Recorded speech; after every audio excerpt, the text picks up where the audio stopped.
Hello folks, welcome to episode 2 of the 2018 series of From the Hip, trademark. And today I'm going to be talking about my reflections on the Excel protest in London in the United Kingdom. And what a wonderful event that was. Absolutely incredible. So many people attending, adding their voice, adding their presence to a very important cause. So to everyone who attended, and I'd just like to say thank you for turning up. Thank you for sharing your stories. Thank you for all of the efforts that you made while you were there. Very, very important. That's one of the highlights definitely of this year in the XJW group. And it's a really, really positive thing for us all to reflect upon. Because not everyone could attend, but all of us can do something to help with this cause. Whether it be leaving a review anonymously, whether it be going up to Jehovah's Witnesses and talking to them at a cart, or going into their Kingdom Hall and talking to them, or going wherever we can go and speak to them. But also we can speak to people who aren't Jehovah's Witnesses and give them the real scoop on how life actually is for so many people within that so-called religion. And I've noticed a change. When I first came out in the mid-90s and I was speaking to people about my experiences, they were absolutely shocked. They had no idea that the Jehovah's Witnesses were anything but a bunch of kooks who called round and you sent away smiling from your door. That's all they thought they were. Just a bunch of eccentrics, but effectively harmless people. And as the time has gone on, and especially in the last 5 years, people are starting to say, oh yeah, the Jehovah's Witnesses are weird, aren't they? Oh yeah, they are bad. Without any prompting. And that's becoming more common. And that's because every one of us have been speaking to people, and word gets around. When someone comes up to you and tells you shocking things about a religion that you thought were a bunch of benign, crazy people are doing terrible things, you sure as hell are going to tell other people. And so this is becoming much more commonly known. It's a great thing. And all of us have had a part to play in that. And that's really, really great. And we should reflect upon that as a group of people, and we should be proud of ourselves for what we've done. There's still much to do. There really is. There's a lot to do. But so much has been accomplished already. And we do need to celebrate that fact. It's really great. So what comes up next? Well, we're going to have to learn to get along.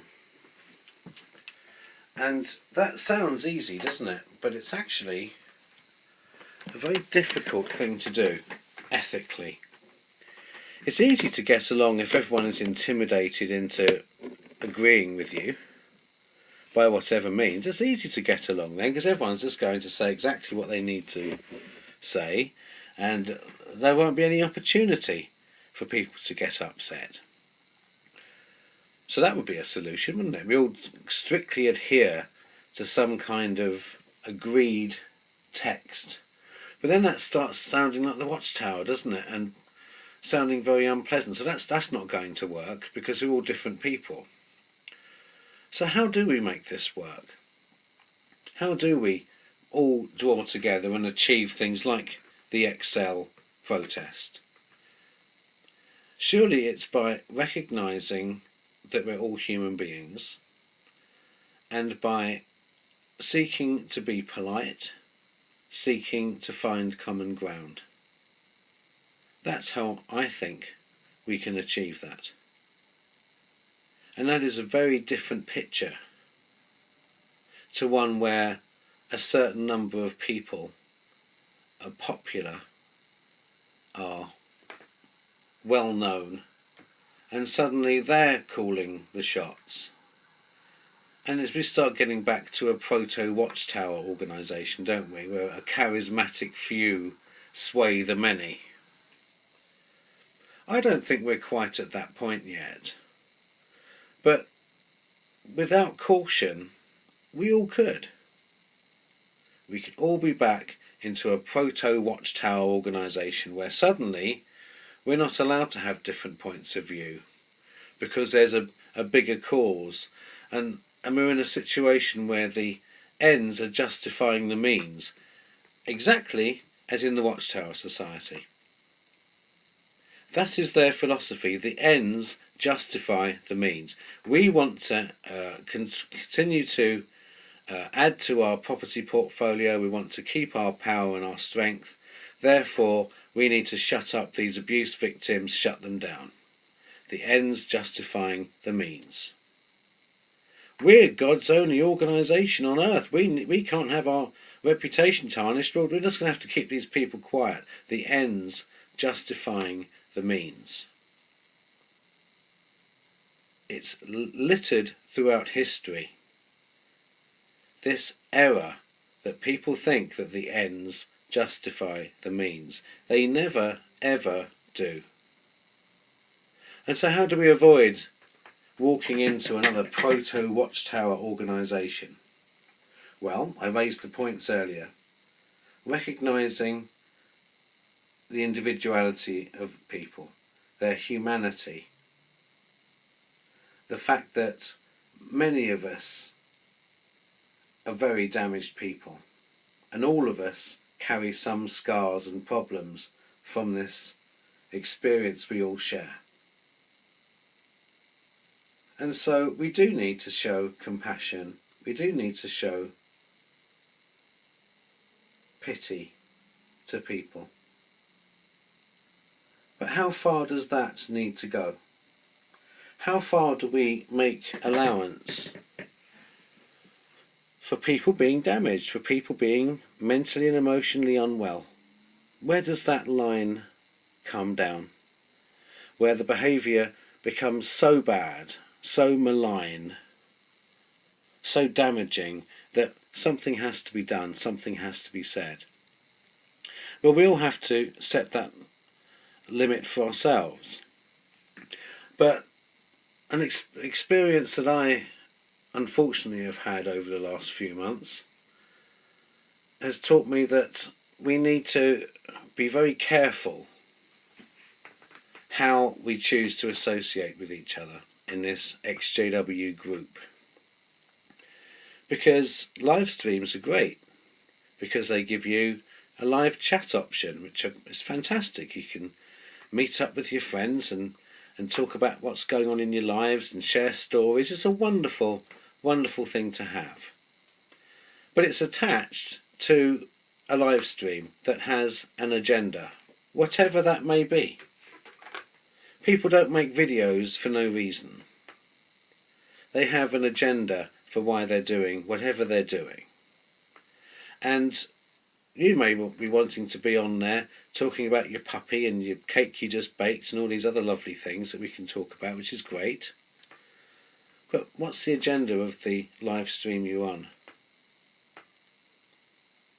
Something we need to think about.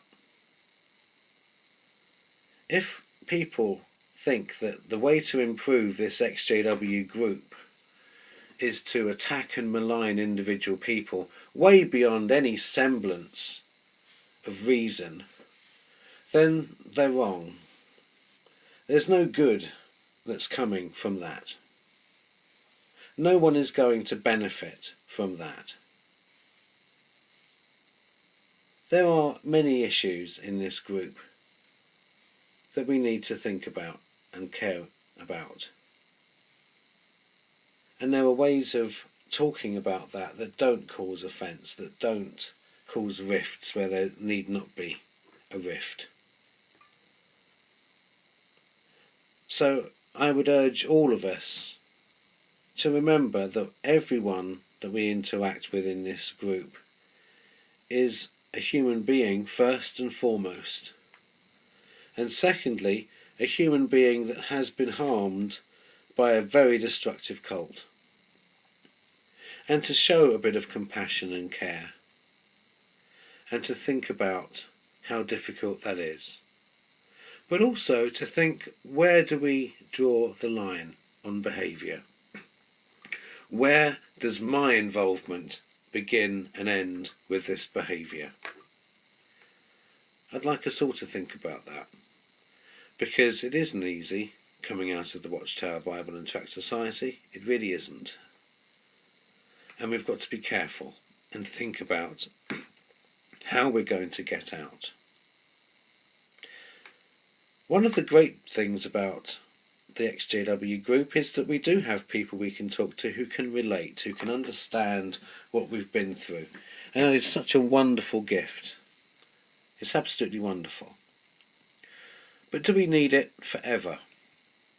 Do we need to talk about what happened to us forever? Some of us may need to talk about it for a great deal of time, and if you need to talk about it for a long time, then you need to. But does everybody necessarily need to talk about being an XJW and their experiences there for the rest of their lives? Or should we all at some point have some kind of exit strategy? Set some goals that you'd like to achieve, do your best to achieve them, then find a way to move on and do some things, anything else that makes us happy. Because that is the ultimate victory from leaving the Watchtower, surely, is to lead a happy life. And that's going to be individual. I think that's the best two-fingered salute to the cult. I'm living a happy life. As happy as I can be. As healthy as I can be. So that lovely protest at the Excel was a wonderful experience. I was able to meet some really nice people. I'm very glad I went, and I would encourage anyone out there who's doubtful about going to one of these events just to do it. Go along. If you don't feel comfortable, you can always make your way home. Leave and go and do something else, but at least you've given it a go. And I think the number of people that turned up really did make a big difference to the impact of that protest. And I'd like to thank all of the people who were involved in planning and executing that excellent protest. Thank you to all of you for taking the time and effort to do that. I very much appreciate it. I think the protest was an absolute success. So I will be making some more videos coming up. I've just been busy and in the past couple of months, so now it's time to get back in for the fall season, as they say in America. So the fall season of the Excelsior Experience is coming. There will be thrills, there will be spills, there will be special effects, there will be grandeur and majesty. So stay tuned, and as ever, until next time, peace be with you. Excelsior!